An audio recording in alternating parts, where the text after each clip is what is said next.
أدي أبي عاوز له مس من تتعرضنا حشنا مس أبي مس إساياس كده مس إساياس معراء بحنسا علينا ولدنا توالدنا إنا أبزأوا نزي أجن كبير حزن كبير نبعات أكل معنا عننا دقنا بخرا لا تحارد حلفنا إنا زي أخن حلفن كلنا إتنا يقدم نكاد أنتي جزية ملؤ باهي سلاسة زنوارة جزية موائل نسي ترسيعه هيك من تعلنا أكبيت حزني نازلني أنا بس أبي يجي سكع هيك تقراين إلى إثيوبيا كنت تحقق وقت نبر دسي بدنا سلام كنا بردك أنا هنرئي الموتو ما يتولى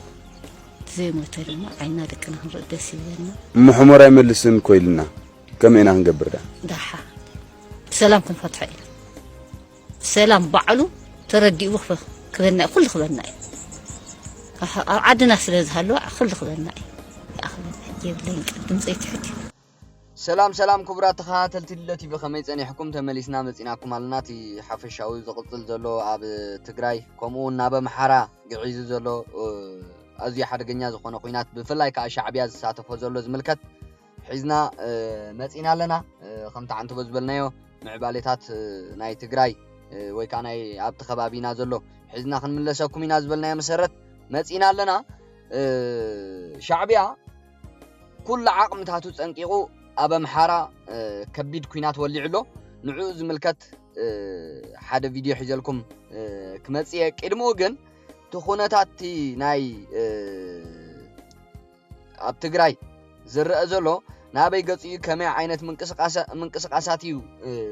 اسكندر خنياتو أب تجراي أزي حدا جنيا زخونا كوينات نمخفات ريخم ما يخم كبابي 16 معلتات جيرلو حنساب كينات حنساب ناقوارصه حساب تعلت حساب 12 معلتات بزي مقراص كبير كينات تخايديو بدحرو نستوسنه معلتات حنساب يقارص حنساب يقصل كوينو نري لنا فلاي كاب شنخ عفار ويكاتي اب حرا مريت تግራይ ዘሎ ዕጥቃው ቃልሲ ዝኣወጀ ሰራዊት ሓይሊ ሰላም ትግራይ TPF ንዑ ንምጥቃዕ ተባሂሉ ብሸነኸ ደቡብ ትግራይ أزي حدا جنيا زخونة من قصقاسات ناي سراويت هالو هو حاتن شعبيان دارقاتي سلتي ناقيروهم سمين معراب تقراي دارقا العلا عقمهم خون يزمسل واقاون كبيد واقا خخفلهم مخانو ترديهم نابتي منقسي إثيوبيا كحنو قولو زخئلن حزبي إثيوبيا كحنو قولو زخئلن قرارو ناي إثيوبيا زخونة مسمر ناي جيبوتي إثيوبيا ناب مريت عفار ناو قصمهم سفيح من قسقاسات زغبر زلو شعبيا زي اتو بوتا اتبع عفار زلو شنخ سلازخونه ابو انكاتو بونتا ات شعبيا بقى بطعمي ازي حدغنيا زخونه كوينات كقصل سلازدلي وي ونت بوتا ازيو وسانه خانن اثيوبيا نعو منهاريا ناي كوينات نمغبار شعبيا نهوحات كل عينت دغافات እንዳገበረ ይቀጽላሎ زلنا حبريتا خمزردو شمونتا أرمتات سراويت ناي بهلاويان جنرالات وحات ملو بملو ناب دوب تقراي نابزي سراويت حيل سلام تقراي زلو بوتا ناب TPF زلو بوتا جنبار رايا بموفار بو بيلوم أزي حدا جنيا زخونة خمس شعبيا زدليو حدا جنيا زخونة خوينات واللعم اتخبابي مسمر ناي كوينات وي من نهاريا خوينات نمقبار بو بيلومون مسمر ميلة كومبلتشان معصاو مدلاوات يقبرو خمزلو حبريتات هالو كال 14 ناي بهلاويان جنرالات وحاتون بخبابيتات والدبا حساب ددبيت ابزلو بوتاتات بمشفان تكزخ تساغر اب ملؤ مدلاو كمزلا زوصو حبريتات يردو ازو تهدراو منقسقاس ناي وحاتن شعبيان كمون منقسقاسات ناي سراويت إثيوبيا بعفارن بخالوت بوتاتات ناب تግራይ زواسونو بوتاتاتن ዝጽጋዕ ዘሎን ብጣዕሚ ዘፍርሕ ትሪእዎ ቀኒኹም ሓጸርቲ ቪድዮታት መንቅስቃስ ናይ ሰራዊት ኢትዮጵያ ዝገልጹ ዝወጹ ዘለው መዓት ኣጽዋራትን ምዕቡል ኣጽዋራትን ታንክናትን ኦራላትን ረሻሻትን ጻዓና በቃ ጽዑቕ ዝኾነ ናይ ሰራዊት መንቅስቃሳትን ልክዕ ከም ሻዕብያን ህወሓትን ዝገብሮ መንግስቲ ኢትዮጵያውን ነብሱ ክከላኸል ጽዑቕ ወተሃደራዊ መንቅስቃሳትን ናይ ኣጽዋር መንቅስቃሳትን ክገብር ክንሪኦ ቀኒና ኣለና ስለዚ ዝኾይናት እዚ ብጣዕሚ ዘፍርሕ እዩ ካልኣይ ህልቂት ወይ ካልኣይ ኩናት ኣብ ትግራይ ንኸይጅምር ብጣዕሚ أسجان زفرحن كنتات كوينو وعلي حدرالو مالتي أمامات كادرن تخفلتي جوجل ناهي واحد زخونن بفلايك أزوم نا أكتيفيستات ميدياتات كوينهم زقربو ناهي واحد كمون زم لمعات جوجل زبهالان كالوت بخبدهم زجزو باراي ناهي واحد انجن بقى تخوينات كجمرهم غسغاسات زغبرو زلو نت منقسقاس ناي صعوق منقسقاس ناي سراويت ناي منግስት ኢትዮጵያ ሪኦም يمصون እንዲያም زحاشه መሳሪያ يقربلنا زحاشه አጽዋር يقربلنا ممراخو ዘይተርፍ በመባል እቲ ኮይናት ክጅመር አፍልቦም እና ጠፍጠፉ ክጉዑ ሪኦም ዝራአይ ዘሎ ብጣዕሚ ዝገርም ሎሚ ትግራይ ሰብ አልቦ ኮይና መንግስት የብላ ፖሊስ የብላ ጸጥታ የብላ ሕጊ የብላ በቃ ወላ ሰራዊት ውን የብላን ሰራዊት ኣብ ትሕቲ ባህላውያን ጀነራላት ዋሓት ዘሎ ዝትሪዎ ዘለኹም ሞራል ዝበሃል ውን የብሉ ክዋጋ ዓቅሚ የብሉ እዚ ዘለና ዘመን ናይ 2013 አቋጽራ ገዝ ወይ 2020 እቲ ኮይናት ብመንገዲ ህወሓት ዝተጀመረሉ እዋን ኣይኮነን ሕጂ ሽዑ መራጽ ኢኑ ወኑን ነሩ እቲ መንእሰይ ቂድሞ ኣብ ኩናቱን ብዙሕ ስለ ዘይተሳተፍ በሓጺሩ ወላውን ኣማራጽ ኢኑ ዝተሰለፈ ስለ ዝኽላውን ናይ ምህላውን ዘይምህላውን ኩነታት ስለ ዝነበረ ንሱ እቲ ግዜ ሎሚ የለን ንሱ እቲ ዓቅሚ ናይቲ መንእሰይ ናይ ትግራይ ሎሚ የለን መንእሰይ ትግራይ ተባታቲኑ መንእሰይ ትግራይ ሞት ሰልችዎ መንእሰይ ትግራይ ኩናትን ወረ ኩናትን ጸሊኡ በቃ ያኽለን ይብቃዕ ኢሉ በቃ ሶ ትግራይ ሰራዊት ዘይብላ ኮይና ዘላቱም ሰባት ሰራዊት የብላ ድሓር እዚ ኩናት እዚ ትግራይ ንምድሓን ዘይኮነስ ትግራይ ንምጥፋእ ምዃኑ መንእሰይ ትግራይ ተረዲዎ ህዝቢ ትግራይ ተረዲዎ አንጻር እዚ ህወሓትን ሻዕቢያን ዝኸዶ ዘሎ ኣብ ትግራይ ሓደገኛ ኩናት ንምኽፋት አንጻር እዚ ኩነታት ይኮይን ዘሎ መንእሰይ ትግራይን ህዝቢ ትግራይ ስለዚ ኣብ ፕሪቶሪያ ናይ ሰላም ስምምዕ ምስ ተፈረመ ካብቶም ነባራት ፍሉይ ሓይሊ እንተሪኢናዮ 9000 ሰራዊት 9000 ሰራዊት ነይሩ ህወሓት ግን ካልእ ሰራዊት ከም ዘለዋ ኮይና ነቲ ኩናት ከፊታቶ ግን ካሽ ጣራ ነይርዋ እዚ ኩናት መጀመር ምኽንያቱ ሽዑ ክጋደለሎም ዝኽእል ስለ ዘይነበረ እዚ ኩናት መጀመር ህዝባው ንግበሮ መንእሰይ ከይፈቶ ባዕሉ ክጋደል እዩ ኢላ ኩናት ወሊዓ ከምታ ዝበለታ ኸ ኮይና እቲ ኩናት ህዝባው ጌራቶ ሻዕቢያን ፋኖን መንእሰይ ትግራይ ክቆትሉ ኣዴታት ትግራይ ክዕምፁ ሃብቲ ህዝቢ ትግራይ ክዘርፎ ምስ ጀመሩ መንእሰይ ትግራይ ኩኩብ ኢሉ ንስኹም ደሓና ኣነ ክመውት ኢልዎም ንመራሕቲ ህወሓት ማለት ልክዕ ከምታ ዝበላ ኸ መንእሰይ ትግራይ ሞይቱ ህወሓትን ካድረታታን ባህላውያን ጀነራላታን ከኣ ድሒኖም ማለት ንሱ ኸይኣኽሎም ሕጂ ከኣ ንኻልእ ድሕነት ንኻልእ ኩናት ንኻልእ መስዋእቲ ንኻልእ ዝቕጽል ሓደገኛ ኩነታት ነዚ መንእሰይ ናብ ኩናት ንምእታው በቃ ሕጂ ሰራዊት ዝበሃል የብሎምን ወነውን የብሉን ሰራዊት ከም ዝበልና ዓቕሚ እውን የብሉን ግን ከምታ ዝገበርዋ ናይ 2013 አቋጽራ ገዝ ናይ 2020 ከምኣ ክገብሩ ዝኹይናት ህዝባው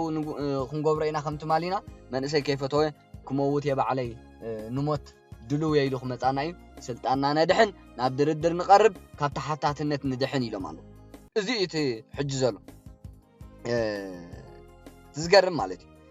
ካብቶም ነባራት ናይ ሎሚ ሰራዊት የለን ግደፎም ካብ ነባራት ፕሪቶሪያ ዝበፅሐውን ዝተመልሰ ብህይወት ኣብ ትግራይ ምስ ባህላውያን ጀነራላት ህወሓት ዘሎ ውሕድ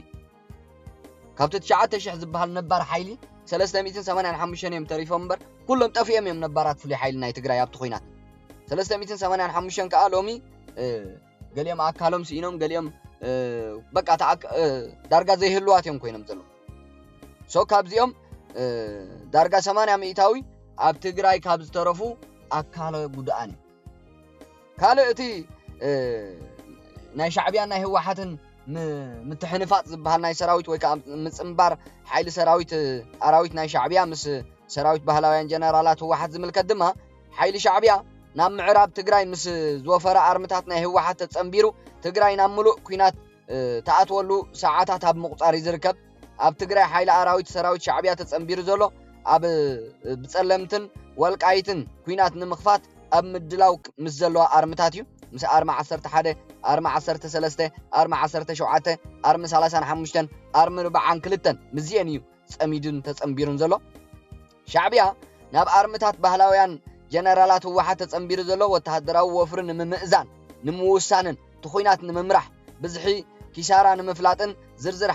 ሓበሬታ ወተሃደራዊ ድሕንነት ንምርካብ ተባሂሉ ዝግለጽ ዘሎ ኣርሚ 42 ናይ ባህላውያን ጀነራላት ህወሓት ምስ ኣራዊት ሰራዊት ሻዕብያ ጸሚዳ ናብ ዓዲ ገሹ ክትጥቅዕ ኣብ ምድላው ዘላ ክትከውን ከላ ኣርምታት 11 13 17 35 ድማ ንጸለምቲ ብምጥቃዕ ምስ ሰሜን ኣምሓራ ፋኖ ክራኸባ እዩ እቲ ዝግበር ዘሎ ምድላው ኣብ ትሕቲ ጅሆ ገበነኛ ጉጅለ ህወሓትን ባህላውያን ጀነራላቱን ዘለኻ ሰራዊት እዚ ንብሎ ዘለና ሓበሬታን ብዓይንኻ እውን ትሪኦ ዘለኻ ምንቅስቃሳት ሰፊሕ ምንቅስቃሳት ናይ ባህላውያን ጀነራላት ህወሓት ነብስኻ ክትድሕን ይግባእካ እዩ ብዓይንኻ ትሪኦ ኣለኻ ሶ እዚ ኩነታት እዚ ንዓኻ ብጣዕሚ ሓደገኛ እዩ ሓደገኛ ትነብረሉ ትህልወሉ ኩነታት ብምሉኡ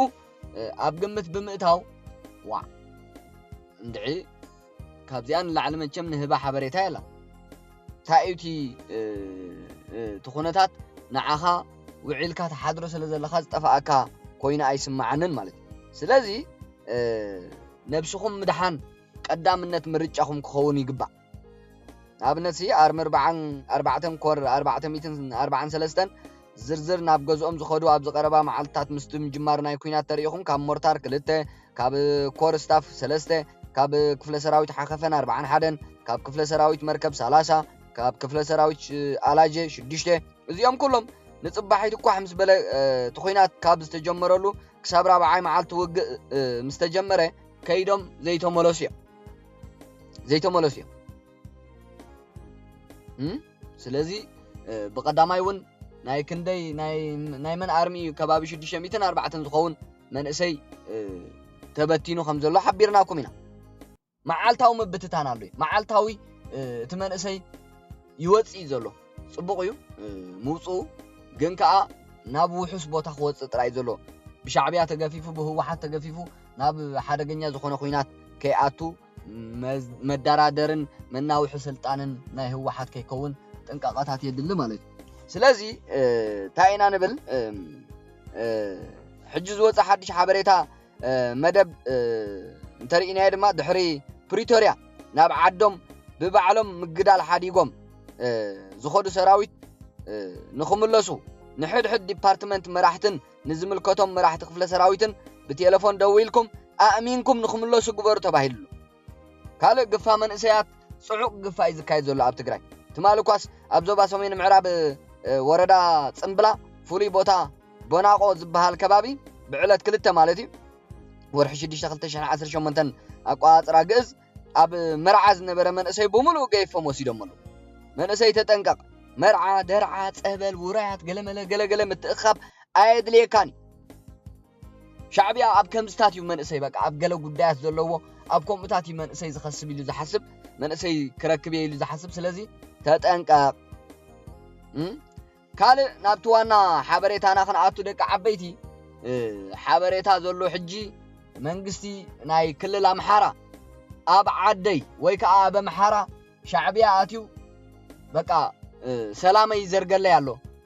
ኣብ ኣምሓራ ዘሎ ኩናት ምስ ሻዕብያ ኢና ንዋጋእ ዘለና ምስ ህወሓት ኢና ንዋጋእ ዘለና ሻዕብያ ሙሉእ ብምሉእ ኣብ ኩናት ናይ ኣምሓራ እዩ ዝሳተፍ ዘሎ ስለዚ ነካይደ ዘለና ኩናት ምስ ሻዕብያና ህወሓትን ምዃኑ ክትፈልጥ ህዝቢ ክፈልጥ ይግባእ ኢሉ ሓበሬታ አውፅኡ ኣሎ ሓደ ዌብሳይት ናይ ኣምሓራ ናይ የአማራ ክልል ሰላምና ጸጥታ ቢሮ ዝብል ናይ አምሓራ ከምዚ ስዕም መጠንቀቅታ ይብሉ ከሻዕቢያ ጋር ነው እየተዋጋሁ ነው ያለሁት የሚለው የአማራ ክልል መንግስት የአማራ ክልል ሰላምና ጸጥታ ቢሮ ከሻዕቢያ ጋር እየተዋጋሁ ነው የሚል መልእክት ያሰራጨ ሲሆን አሁን በአማራ ክልል ሆነ በመላ ኢትዮጵያ ውስጥ የሚካሄዱ ግጭቶች የአማራር የሚሰጣቸውና ሎጂስቲክ የሚቀርብላቸው ከመቀሌና ከአስመራ መሆኑን ህዝባችን ማወቅ አለበት ሲል ቢሮው አነጋጋሪ መግለጫ ሰጥቷል። መግለጫው ወልቃይት ጠለምትና ራያን ለመውረር ያቋመጠው ቡድን ለፋኖ ኃይል የተሰጠው ተልእኮ ከውስጥ ግጭት በመፍጠር ወደ ደንበር የሚሄደው መከላከያ ሰራዊታችን በየዞንና ወረዳው ተወጥሮ እንዲቆይ በማድረግ ያለ ምንም ከልካይ ወልቃይት ጠለምትና ራያን መቋጣጠር ነው ሲልም ከሷል ማለት ነው። የተዋጋን ያለነው ከመንገድ ጠራጊው ጽንፈኛ ጋር ብቻ ሳይሆን ከወያኔና ከሻዕቢያ ጋር መሆኑን ህዝባችን እውነታውን ማወቅ ይኖርበታል ብሏል ማለት ነው። አሁን በአማራ ክልል ሆነ በመላው ኢትዮጵያ ውስጥ የሚካሄደው ግጭቶች አማራር የሚሰጣቸውና ሎጂስቲክ የሚቀርብላቸው ከመቀሌ አስመራ መሆኑን ህዝባችን ማወቅ አለበት ያለው የአማራ መንግስት ወልቃይት ጠለምትና ራያ ለመውረር የቋመጠው ቡድን ለውስጥ ባንዳው ጽንፈኛ ኃይል የተሰጠው ተልእኮ ከውስጥ ግጭት በመፍጠር ወደ ደንበር የሚሄደው መከላከያ ሰራዊታችን በየዞንና ወረዳው ተወጥሮ እንዲቆይ በማድረግ ያለምንም ከልካይ ወልቃይት ጠለምትና ራያን መቆጣጠር ነው ሲል ደግሞ ገልጿል። ስለሆነም የምናካሂደው ውጊያ ከላኪዎቹ ታሪካዊ ጠላቶችና ከተላላኪው የውስጥ ባንዳና ጽንፈኛ ኃይል ጋር መሆኑን መላው ህዝባችን አውቆ አካባቢው በንቃት በመጠበቅና በራስ አቅም የህግ የበላይነት ማስከበር ይገባል ብሏል። ሰራዊታችን ዛሬም እንደ ትናንቱ በተጠንቀቅ ደንበራችን እየጠበቀ ይገኛል ሲልም የአማራ መንግስት አስጠነቅቋል። ያ እዝታት ዝመስል ደቂ ዓበይቲ ታይ ዝብል ዘሎ መንግስትና የምሓራ ተዳሪኢና ኣነ ኣብ ምሓራ ዘካይዶ ዘሎ ኣብ ዓደይ ዝካየድ ዘሎ ኣብ ክልለይ ዝካየድ ዘሎ ኩናት ምስ ፋኖ ገለመለ ገለ ዘይኮነሲ ምስ ሻዕቢያን ምስ ህወሓትን እዩ። ኣብ ምሓራ ዘሎ ክልል ኣብ ምሓራ ዘሎ ኩናት ኣብ ክልለይ ዝካየድ ዘሎ ኩናት ብዋንነት ሻዕቢያን ህወሓትን እዮም ዘካይድዎ ዘለዉ ድጋፍ እናሃቡ ኣመራርሓ ናይ መሪሕነት ዓቅም እናለገሱ ኣጽዋራት እናሃቡ ኩሉ ብሓጺሩ ኩናት ኣብ ዓደይ ዝካየድ ዘሎሲ ምስ ሻዕቢያን ምስ ህወሓትን ስለዝኾነ ህዝብና ክፈልጥ ክርዳእ ይግባእ ኢሉ ሶ መንግስቲ ኢትዮጵያውን ትማሊ ሰሚዕኹም ኣኹም ኣብ ዝሓለፈ 2-3 መዓልቲ ሰፊሕ መግለፂ ውፅእ ኢሎ ወይ ሰላም ወይ ኩናት ኢሉ ሰራዊትኩም ኣውፅኡ ካብ ዓድና ኣውፅዎም ኢሉ ሻዕቢያ ብድሕሪኡ ንሰላም ድልዋት ኩኑ ኢሉ አይነ ውፅን ሰላሙን አይንቀበልን ተልኩም ግን ንሪኣ ሓቢርና ማለት ስለዚህ እዚኣ ንዓኣ ሓገዝ ትኸውን ያ መንግስቲ ክልል ኣምሓራውን ነታ መግለፂ መራጎድ ገይሩላ ዘሎ ማለት ሶ እዝታት ዝመስል ሻዕቢያ ሙሉእ ብሙሉእ ኣብ ኣምሓራ ሓያል ሓደገኛ ኩናት ካብ ቅድሚት ማል ጀሚሩ የካይድ ኣሎ ንሓይልታት ፋኖ እኹል ዕጥቅን ስንቅን እናቕረበ ናይ ኣመራርሓ ድጋፍ እናሃበ ሓበሬታ ወተሃደራዊ ሓበሬታ እናቕረበ ትኹይናት ናይ ኣምሓራ በቃ ከምቲ ንብሎ እዩ መንግስቲ ኢትዮጵያ ከምዛ ዝበላ ባዕሉ መንግስቲ ክልል ኣምሓራ ዝበላሲ ሰራዊትና ናብ ዶባት ናብ ምክልኻል ውሕስነት ሃገር ናብ መሃብ ናብ ክወሃበሉ ዝግባእ ናብ ዶብ ኢትዮጵያ ከይወፍር ሃገሩ ከይከላኸል ዶቡ ከይውሕስ ኣብዚ ክልል ወዲ ክልል ኣብዚ መንደራትን ገለመለን ኣብ ዕግርግር እናበለ ተወጢሩ በቲዲ እናበለ ኣብ ወጥር ከይነብር ክካፈል ዝገብር ኩናት ይዘካይድ ዘሎ ሻዕቢያን ህወሓትን ይብል ኣሎ ሶ ዚያት መስልታ ሻዕቢያ በምሓራ ዘካይዳ ዘሎ ኩናት ካልእ ምዕባሌታት ተልዩን ጸኒሕና ክንምለሰኩም ኢና ደቂ ዓበይቲ ክሳብ መወዳእታ መደብና ምሳና ስለ ጸናሕኩም ኣመስጊና ሰላም